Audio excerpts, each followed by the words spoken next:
como lo dijimos al inicio del programa, en el 2022 seguimos recorriendo cada uno de los lugares del municipio de Vegachí, y desde el Parque de Casa Viva ya tenemos a nuestro primer invitado.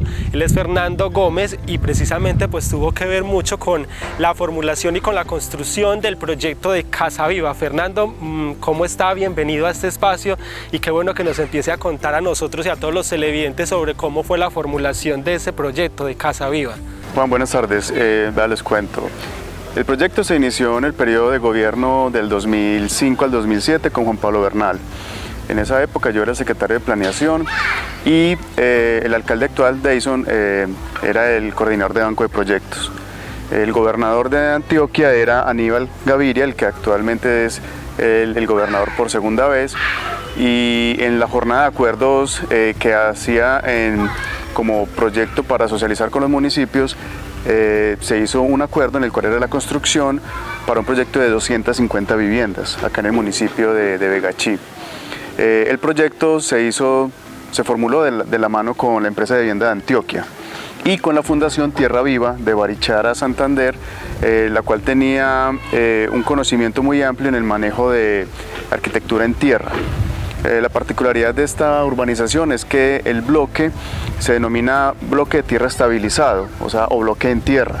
No es como los otros bloques tradicionales que tienen un proceso físico-químico, o sea que lo cocinan, sino que este es un ladrillo crudo que se seca en el ambiente, tiene unas proporciones de arena, de cemento, en el cual le permite ser bioclimático, o sea que estas casas son bioclimáticas, es decir, por la tarde reciben el sol, son frescas, y por la noche el calor que recogen lo llevan al ambiente interior.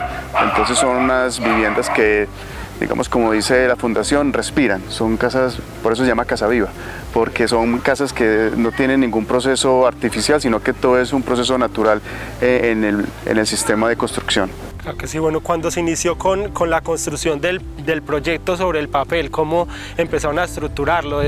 ¿Dimensionaron desde una vez que las familias fueran las que trabajaran en sí para hacer los adobes, para hacer el material con que se iba a construir su casa? Sí, este era un proyecto piloto con la empresa de vivienda de Antioquia, y era un proceso de autoconstrucción en el cual las familias aportaban la mano de obra, sobre todo en la construcción de los bloques. Se hacía con una máquina que se denomina Cimbarrán. Esa máquina se utilizó en los años 40 con el Banco Agrario, en esa época Caja Agraria, para hacer proyectos de autoconstrucción de vivienda rural. Se retomó, esas Cimbarrán se trajeron de Cimitarra, Santander. Fueron 3-4 máquinas en las cuales se hace el bloque prensado y se sacan y se secan en unas estivas.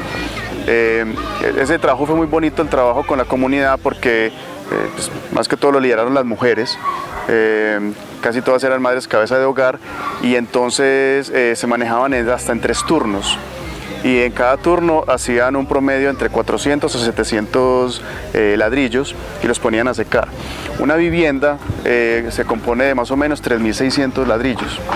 Entonces ellos iban anotando en sus jornales, hay unos cuadros gigantes de los jornales, y todo eso se sumaba para la cofinanciación de la vivienda. A partir de ahí también se manejó que no solamente en la elaboración del bloque, sino en la construcción de la vivienda participaba la comunidad.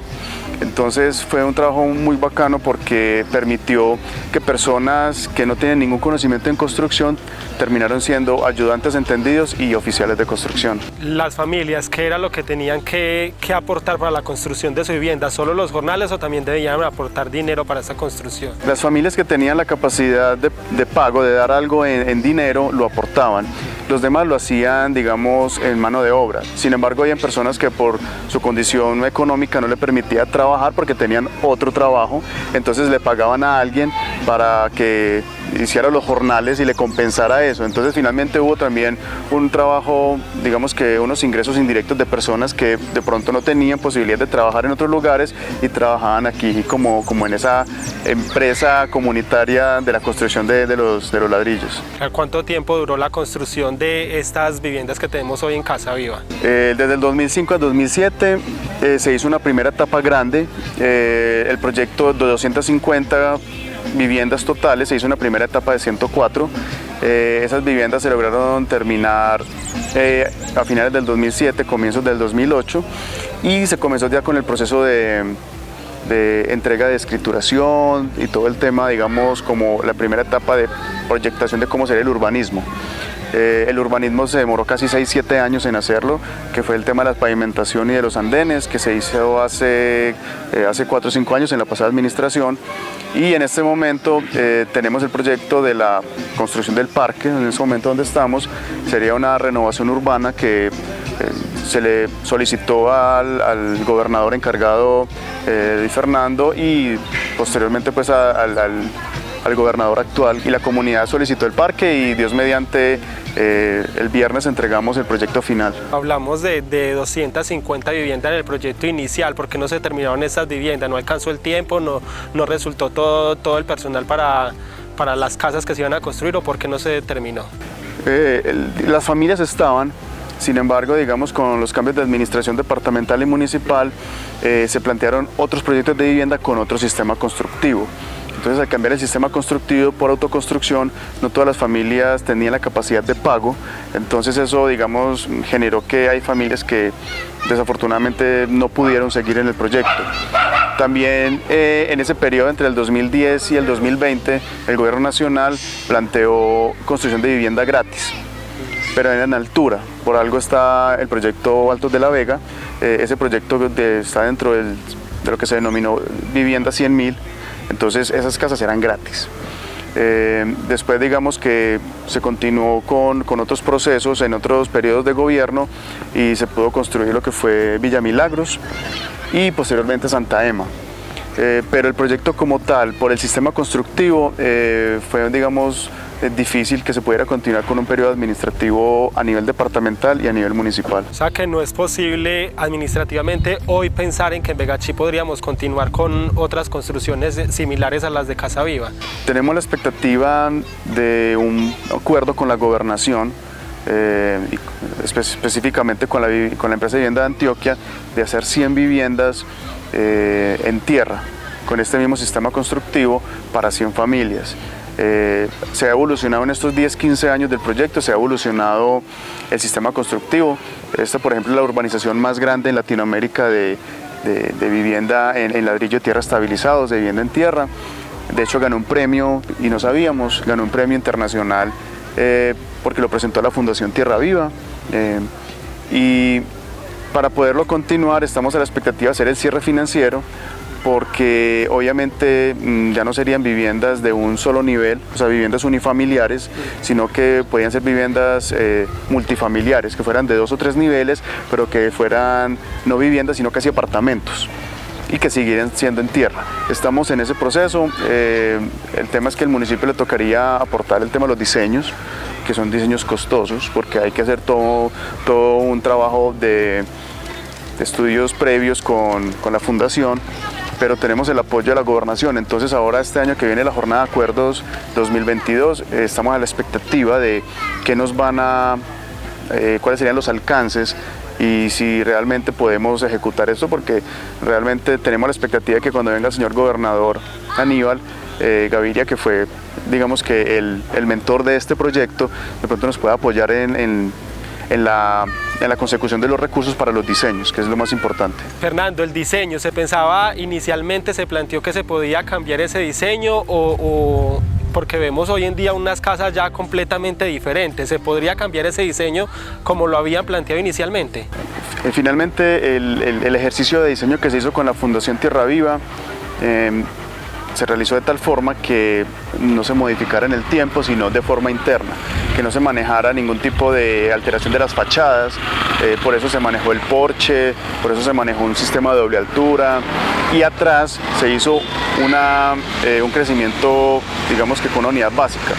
Aunque los lotes son de 96 metros cuadrados y de 104, la vivienda como tal inicial era de 42 metros. Y se manejaba a doble altura, no había el entrepiso que era en mezanine o en madera, sino que era a doble altura, o sea, que la gente progresivamente fuera construyendo, pero su vivienda internamente, a medida que la necesidad del crecimiento de su familia lo necesitara. Sin embargo, no se alcanzó desafortunadamente a hacer el código de convivencia y de la urbanización. Entonces con el tiempo la gente empezó con su necesidad de construir, que es un derecho pues natural, pero no se tenía como un planteamiento muy riguroso, porque tenemos un EOT desactualizado de más de 19 años y no permitía que se le exigiera a la gente conservar el urbanismo, conservar las fachadas, ¿sí? Sin embargo, cuando hablamos con la Fundación Tierra Viva, le pareció interesante que el crecimiento natural y espontáneo, pues digamos que daba para que se fuera consolidando de esa forma. Por eso fue que el nuevo proyecto que se tenía planteado, o se tiene planteado, a ver si lo podemos desarrollar en estos 2 años, es hacerlo en multifamiliar, de tal forma que no se tenga ningún tipo de modificaciones en las fachadas ni en los espacios internos. ¿Cómo se siente hoy, Fernando, al ver este espacio tan bonito que además pues usted también lideró como secretario de planeación? Es muy emocionante uno volver otra vez al municipio, como ver cómo ha crecido, cómo se ha desarrollado, que el legado que uno haya tenido haya beneficiado a familias. Estamos hablando de 104 familias y hasta más, porque ahora se han subdividido las viviendas, o sea que esas generaciones que tomaron por primera vez las viviendas ahora ya tienen descendencia, ya permitió que ellos vivan en sus casas. Es algo, digamos, que cualquier funcionario público debería de disfrutar y de sentirse orgulloso, sobre todo porque lo saludan a uno, lo felicitan, le agradecen. Y es con una responsabilidad que ahora que estamos trabajando otra vez en la administración, y que Ulilo, que antes era el coordinador de banco de proyectos, ahora sea el alcalde, y que yo era secretario de planeación, ahora soy el coordinador de banco de proyectos, es la posibilidad de desarrollar más cosas, sobre todo porque esta va a ser una nueva centralidad muy importante en el desarrollo del área urbana. Estamos a 50-70 metros de la vía nacional. Eso va a permitir que el desarrollo de esta zona va a ser mucho mayor a nivel de vivienda, de comercio, de servicios. Tenemos los proyectos de parques lineales que va a permitir vincular a esta zona con la parte central del área urbana. Me imagino que, como todo equipamiento colectivo, se debe desarrollar acá otros, como es el caso del Centro de Integración Ciudadano. Estamos en conversaciones con la parroquia con la posibilidad de que ellos puedan tener aquí una nueva capilla. Está el proyecto Santa Ema, está el ingenio que la gobernación quiere desarrollar un proyecto interesante ahí, agroindustrial. Estamos pavimentando para poder unir Casa Viva con La Paz 1 y La Paz 2. Eso es desarrollo y calidad de vida. Y seguir trabajando por el municipio, la verdad es que vale la pena. Precisamente, pues ahorita usted lo decía sobre el diseño y sobre el compromiso que asumió el doctor Luis Fernando Suárez cuando vino como gobernador encargado con la construcción de ese nuevo parque, o de ese parque principal que se merece el barrio Casa Viva. ¿Cómo va esa gestión y cómo van los diseños de ese proyecto? Va muy bien. Digamos que la comunidad lo que más ansiaba era, pues digamos que cuando se hizo las viviendas no tenía nada de urbanismo. Entonces esto era un potrero. El cambio ha sido muy significativo. En los últimos 10 años Casa Viva ya tiene pavimento, tiene andenes, y aunque tiene mucha zona verde, no tiene un espacio público. Entonces digamos que nos copió el gobernador en el buen sentido de la palabra. El parque va a tener 2 zonas. Donde estamos va a ser un parque que va a tener una especie de alegoría al ladrillo, entonces va a tener unas bancas con un ladrillo a la vista bonito, va a tener texturas en el piso, las jardineras, y mirando hacia el lado yendo hacia Altos de la Vega, que hay un caño y al lado hay un parque, un espacio público. Vamos a hacer unos parques infantiles. Ese proyecto lo vamos a entregar, ya tuvo las correcciones, lo vamos a entregar esta semana formalmente a la gobernación para hacerle las últimas subsanaciones y poder suscribir el convenio.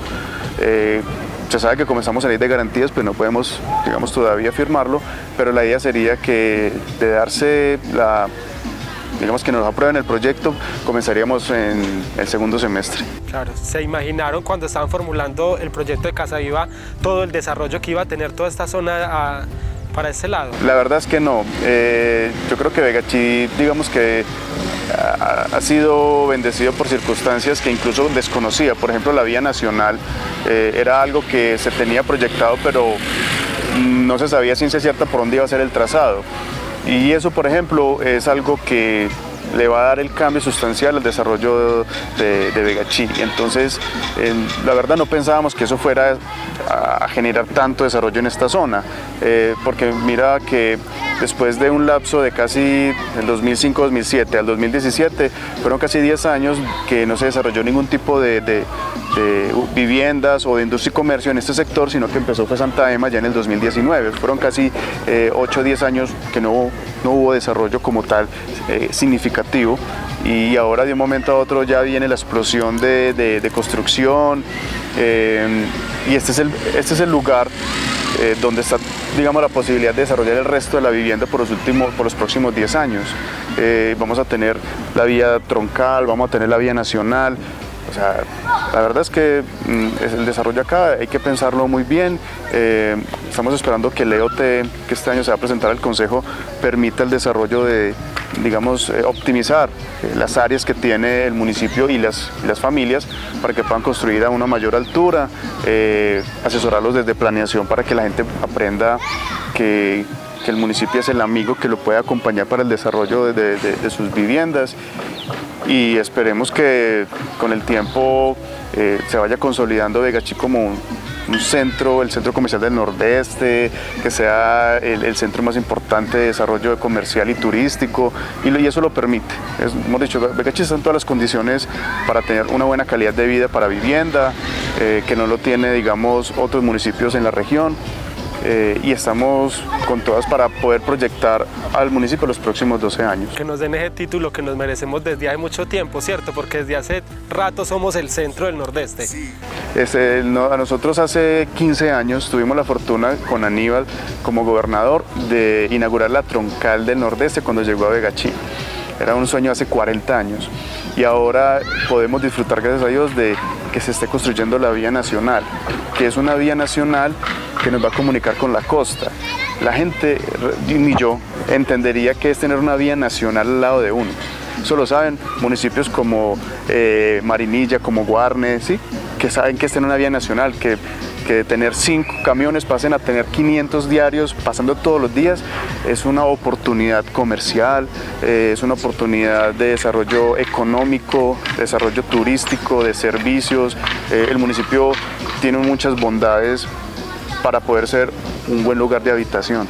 Vamos a quedar a menos de 2 horas de Medellín. No sé, estamos en todas las condiciones para darle una herencia muy interesante a las próximas generaciones de acá de Vegachí. Bueno, Fer, para finalizar, ¿qué mensaje quiere darle a la comunidad precisamente de este barrio donde estamos hoy? No, primero que todo, que cuiden el espacio verde que tienen, que es una riqueza que no la tiene otros barrios. Segundo, que con el amor que tiene el gobernador y el alcalde por su municipio, pudieron generar esa gestión para hacer el parque, que se apropien de él, que lo respeten, que lo cuiden, y que como ejemplo de desarrollo urbanístico, Casaviva va a ser un referente. Entonces, que lo sigan valorando y que se sienten orgullosos de tener una de las mejores viviendas bioclimáticas que tiene el municipio.